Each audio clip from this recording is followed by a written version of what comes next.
pagbabago. Dahil sa ito ay kinakailangan tayo na magtulong-tulong. Napaunlarin ang mahal natin ngayon.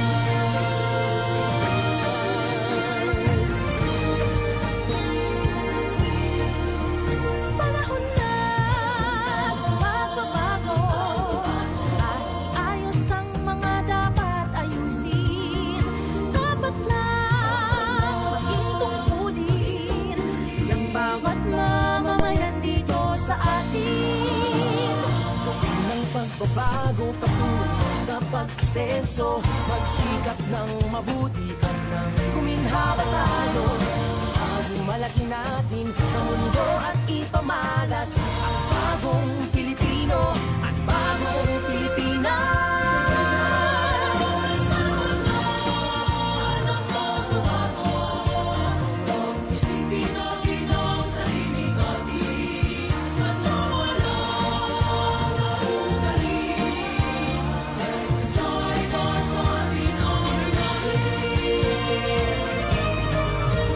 Panahon na magbabago at mamunan sa kahit anong larangan. Ang tagumpay ay karangalan. Alay o ihandog natin sa bayan. Ang ulit ng napatunayan ng Pilipino, ang husay at takas, kagandahan at talento. Ang makipagpaligsahan dahil anong oras, ang bagong Pilipino at bagong Pilipinas.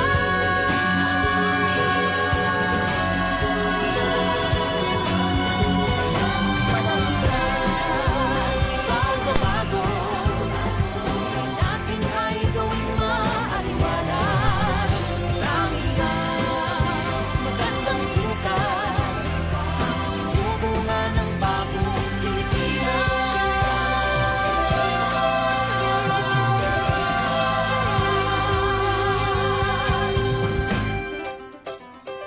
panahon na. Radyo Pilipinas. Radyo Publiko. Radyo Pilipinas. Radyo Publiko.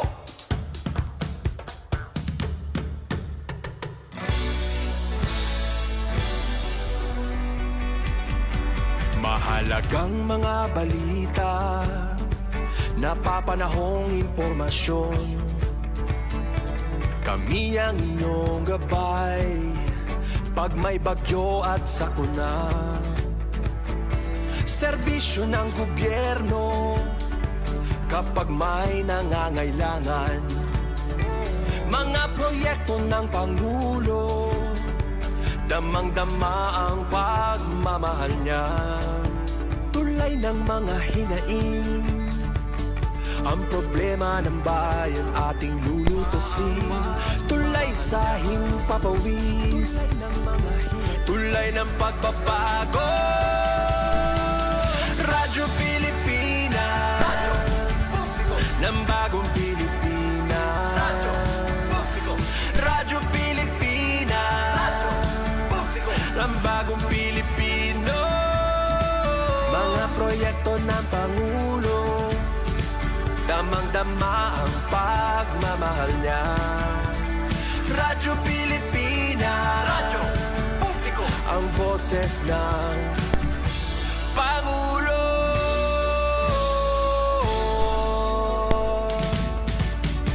Karamay nyo kami, kahit malayo man kami nakakarating.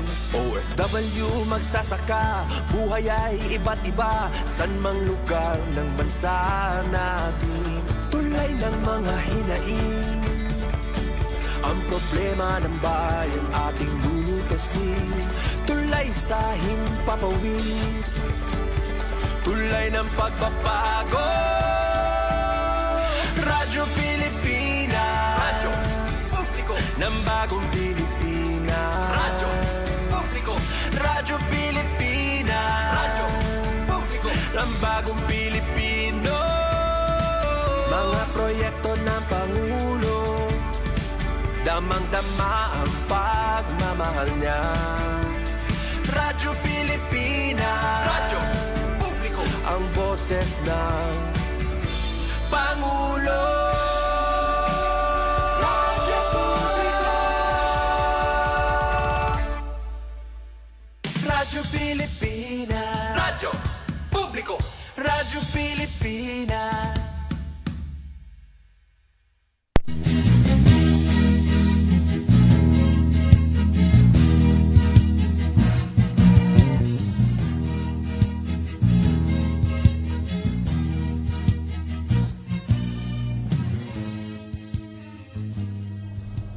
Good morning, Bicolandia! Mga kasama natin ngayon na eksperto mula sa Social Security System. Siya po ang Senior Analyst at Ad Hoc Regional Communication Officer. Walang iba kundi si Miss Janet Toralio Mapa ng SSS Legazpi Branch. Ma'am Janet, magandang umaga po. Welcome sa ating programang Good Morning, Bicolandia.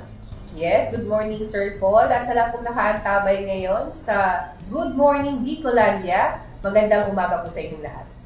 So ngayon, napapakinggan tayo at napapanood sa Radyo Pilipinas Albay Facebook page. At kumusta ang araw natin ngayon, ma'am? Yes, okay naman yung araw natin. Kumpleto yung ating breakfast. Kaya patuloy ang ating serbisyo ngayon dito sa ating opisina. At saka hindi mainit yung panahon ngayon, di ba? Yes, medyo relax at na-feel natin yung aircon. Anyways, pag-usapan na natin ang ating pinaka-topic natin ngayong umagang ito. Itong Annual Confirmation of Pensioners Program. Can you tell us more about dito sa ating ACOP program ng SSS? Yes po. Ito pong Annual Confirmation of Pensioner or ACOP, ito po yung taunang pagre-report ng ating mga pensioners upang masiguro na patuloy po nilang marireceive ang kanilang pension. So para po dun sa ating mga retiree pensioners at mga total disability pensioners, sila ay kailangang mag-report on their birth month. Samantalang yun naman pong mga survivor pensioners, kailangan naman mag-report dun po sa buwan ng kanilang yumaong miyembro or yumaong asawa. So kailangan mag-update nila yearly.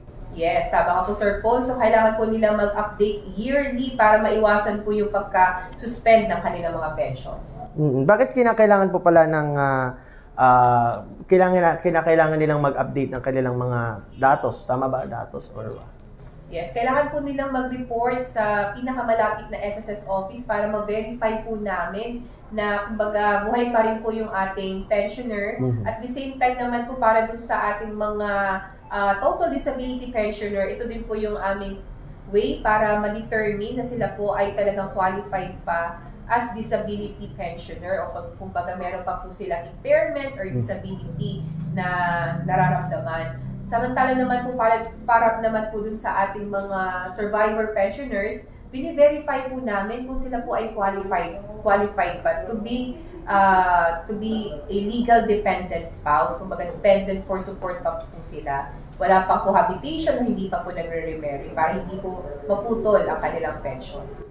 I see. So sino-sino po itong mga pensioners ang kailangan mag-comply sa annual confirmation of pensioners program ng SSS? Yes po. Number 1, kasali po dito yung ating mga retiree pensioners residing here in the Philippines ng edad po ay 80 years old pataas, effective March 2024. Actually, Sir Paul, ito po yung pinakabagong ruling ni SSS. Before po kasi, kapag nandito po nakatira sa Pilipinas na retiree pensioners, hindi po tayo papakomply nitong ACOP. Pero again, effective March 2024, kasali na po dito lahat ng mga retiree pensioners na naninirahan dito sa Pilipinas ng edad po ay 80 years old pataas. Number 2 po yung ating mga retiree pensioners na naninirahan abroad. Pangatlo, yung ating mga total disability pensioners. Pang-apat, yung ating mga survivor pensioners na nakaka-receive po ng pension through the death benefit. At kasala rin po dito, syempre, yung ating mga dependent children under guardianship.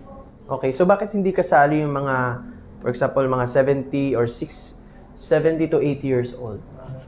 Yung po mga death Parang tawag mo doon, yung ating mga retiree pensioners na ang edad po ay 60, again 60 to 79 years old, hindi po kayo kasali dito. So yun lang po mga 80 years old pataas. I see. So, at least medyo maliwanag. So, malinaw. 80 years old and above. So, ano-ano po yung mga paraan na maaaring gawin ng mga pensioners para makapag-comply po dito sa ating AKOP? Yes po. Para po dun sa ating mga retiree pensioners, mga disability pensioners, syempre kailangan po natin mag-submit ng AKOP form. At syempre kung kayo po ay merong representative na pupunta po dito sa ating opisina, kailangan po ng proof of life. So, kailangan po natin ng number 1, pwede po yung chest level photo, kung saan po merong nakahawak na dyaryo, nakalagay po doon yung headline, at yung date, current date ng nailathala yung kanyang dyaryo. Pwede rin po yung ating sticker, news sticker, or crawler sa TV na nagpapakita po ng headline at date. So, pwede po yun ng background nyo. Kung hindi po kayo makapagbili ng dyaryo, pwede rin po yung maging background nyo. At syempre, kailangan po ng isang primary ID or 2 secondary IDs para naman sa ating proof of identification. So, para naman po dun sa ating mga disability pensioners, syempre, kailangan po natin ng additional medical records to show na kayo po ay meron pa rin disability or impairment.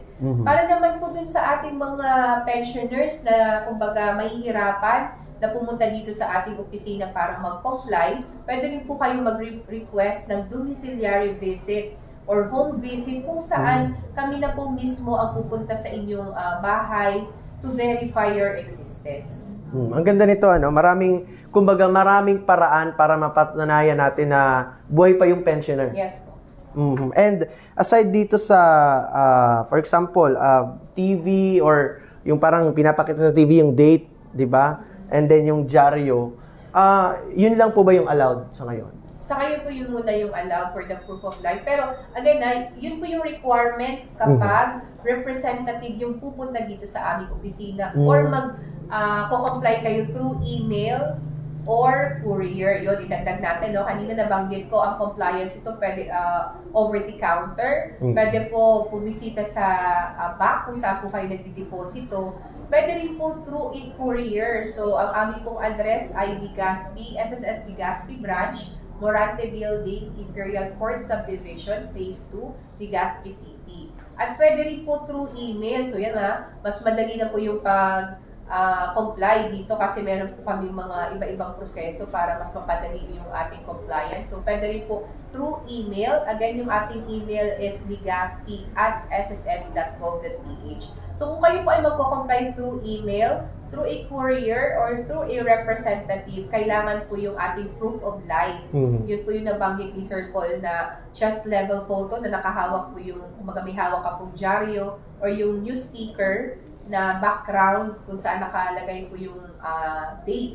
So, pero kung personal po kayong pupunta dito sa opisina, no need na po ng pictures kasi kumbaga dyan ka na po mismo, nakikita na po ng ating personnel at kami na lang po yung tawag mo doon, magpapatunay na kayo po mismo ay nag-report sa aming opisina. I see. So, ito sa mga IDs, ano po itong mga kailangan natin mga IDs, ma'am? Jeanette? Yes po, yung ating primary ID, syempre, unang-una yung SSID or UMID ID. Pwede rin po yung passport, pwede din po yung driver's license, PRC card, so pwede rin po yun, or seaman's book. Kapag wala ka pong dun sa mga nabanggit kong primary IDs, dapat po meron kayong dalawang secondary ID. So medyo marami po yun. So pwede po actually yung company ID, yung ating national ID, at marami pa pong iba. How about yung national ID? Yes, so actually kapag national ID, kailangan pa natin ng isa pang secondary document. So pwede pong birth certificate, pwede rin po yung ating police clearance or NBI clearance. So yun po. Parang kasi yung national ID natin, parang walang pirma. So kailangan makita yung signature. Dahil wala pong pirma yung ating national ID, kaya kailangan pa po natin ng additional secondary document. Paano naman pag, kasi 80 years old na, usually pagod na yung mga kamay niyan. Hindi naman pagod, I mean, nahihirapan na magpirma. So, paano yung pagpirma nila ng mga dokumento? So, pwede po through thumb mark. So, meron pong fingerprints na pwedeng ilagay dun sa ating form instead of the signature. I see. So, kung magpapadala sila ng mga dokumento online, kailangan bang authenticated? Kung magpapadala po kayo ng document, so ang kailangan po syempre yung ating ACOG form and yun pa rin po yung ating chest level photo na may hawak na dyaryo and yung ating ID. So, no need pong authenticated kasi nakascan po siya.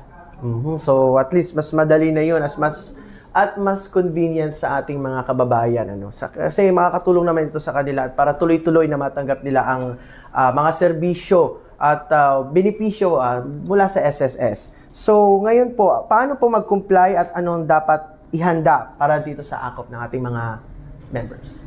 Yes po, nabanggit ko po kanina, pinakauna, syempre pwede po kayong mag-submit through our office. So, meron po tayong mga branches na located sa pinakamalapit po ninyong bahay. So, yun po pwede po kayo mag-comply over the counter. Pangalawa, pwede po sa bangko kung saan po kayo nagdideposito. Pwede po through email. Ang email address po namin ay ligaspi@sss.gov.ph. Pwede rin po through a courier. So, ang aming pong address ay SSS Ligaspi Branch, Morante Building, Imperial Court, Subdivision Phase 2, Ligaspi City. Pwede rin po through a request for domiciliary visit or home visit. So, kumbaga, hindi na kayo pupunta dito sa aming opisina. Lalo na po yung mga disabled na pong mga members. So, kung halimbawa nahihirapan po kayo pumunta dito, pwede po kayo mag-request at kami na po mismo ang pupunta sa inyong bahay para i-check ang inyong pong existence. Okay, so madami talagang paraan para makapag-comply dito. Pero paano naman yung mga hindi makakapag-comply? Ano pong mangyayari sa kanila, ma'am? So, just in case po hindi makapag-comply, for example, ang birth month ay January. So, every January na-expect po siya pumunta dito sa aming opisina. So, hindi po siya nakapag-comply. So, the following month, magpuputol muna or masususpend ang inyo pong pension. So, hindi muna kayo makakapagkuha ng inyong monthly pension. At kapag naman po 1 year or automatically po makakancel ang inyong pension pagkatapos po ng 2 taon, for example, 2 years na po, hindi po nakapag-comply sa SSS. So, automatically po makakancel na yung ating pension. So, wag nating hayaang makancel ang ating pension. Napakahalaga ng benepisyo na siyempre makakatulong sa pang-araw-araw natin, di ba? So, para hindi nga makancel, so, kailangan nila mag-comply dito sa atin. I see. So, okay. So, kung ang pensyonado naman ay may suspendidong pensyon ay nakasunod sa AKOP, ay gaano naman kabilis yung pagpapatuloy ng kanilang benepisyo? Yes po. So, yun nga po, nabanggit ko, For example po, na-suspend ang inyong pension at nag-comply po kayo May 2025. So, makukuha niyo pa rin po yung mga naipong pension, accrued pension, the moment po na mag-comply kayo after 2 months. So, for example po, nag-comply kayo ng May, so June, July. So, July 2025, makukuha niyo po yung accrued pension, ibig sabihin yung mga naipong pension na hindi niyo nakuha dahil sa hindi po kayo nakapag-comply. So, may ipon lang po siya, but, kumbaga, assured pa rin po kayo na papasok po yan sa bank account once na makapag-comply. Wow, so mas malaki din pala. Pero mas maganda pa rin na timely natin makuha yung ating mga benepisyo. So, hindi naman pala mawawala. Wala namang penalty doon, ma'am. Wala namang penalty. Ang galing. Mas mag-feel talaga ng ating mga kababayan ng serbisyo ng SSS. So, well, kung medyo naubusan na tayo natin mga katanungan, may mga iba pang, kung may hindi pa ako naitatanong, pwede na pong maibahagi sa ating mga nanonood at tagapakinig. Yes po. Again, hinikayat po natin lahat ng mga pensyonado na mag-comply po dito sa Annual Confirmation of Pensioner para patuloy po ninyong ma-receive ang inyong monthly pension. So, for the requirements, the complete list of requirements and the ways how to comply to this AKOP, pwede po ninyong ma-access yan sa ating Facebook page. So, i-search lang po ang Philippine Social Security System. Okay, so kahit sa ang SSS branch, tama po ba? Sila Yes pwede po, kahit mag-comply? saan pong SSS branch. So, dito po sa Albay, meron po tayong Tabaco branch, Legazpi branch, at meron din po tayong Ligao Service Office. I see. For example, dati akong taga Legazpi and dito ako sa SSS Legazpi nagrehistro and then lumipat ako ng Tabaco. Kahit doon pwede na ako mag-submit. Yes, pwede po. Kung saan po yung pinaka-convenient na branch na pwede niyong puntahan, welcome na welcome po kayo. So, synchronized na din pala yung sistema ng Yes. ating SSS. Napakaganda talaga. So, mensahe na lang sa lahat ng, hindi lang sa mga AKOP beneficiaries or sa lahat na ng mga SSS members natin. Yes po, para po sa ating mga SSS members, kumbaga, ina-advise po natin sila na mag-register po sa ating SSS website sa www.sss.gov.ph at alalahanin po ninyo na ang SSS po andyan para magbigay po sa inyo ng mga benepisyo at magkaroon po kayo ng seguridad at protection sa pagdating po ng ating mga contingencies. So, patuloy lang po kayo mag-contribute at yan pong contributions nyo, i-treat nyo po yan as your savings na pagdating po ng panahon na kayo po ay magkakaroon ng mga contingencies katulad po ng pagkakasakit, magkaroon po kayo ng kumbaga pregnancy or panganganak, disability, or yung retirement, even po yung pagkamatay ng ating mga miyembro, andyan po yung SSS para magbigay po sa inyo ng mga benepisyo. So maraming salamat Ma'am Jeanette Toralio Mapa. Siya po ang ating Senior Analyst at Ad Hoc Regional Communication Officer ng SSS Legazpi Branch. At yan po ang ating special guest pa yung umagang ito dito sa ating Good Morning Bicolandia. Kasama natin sa ating technical team, JM Olarte, and sa production team, si Gary Carilla, ating intern na si Almira. Ayan. Ako po si Paul Hapin. Magandang umaga po.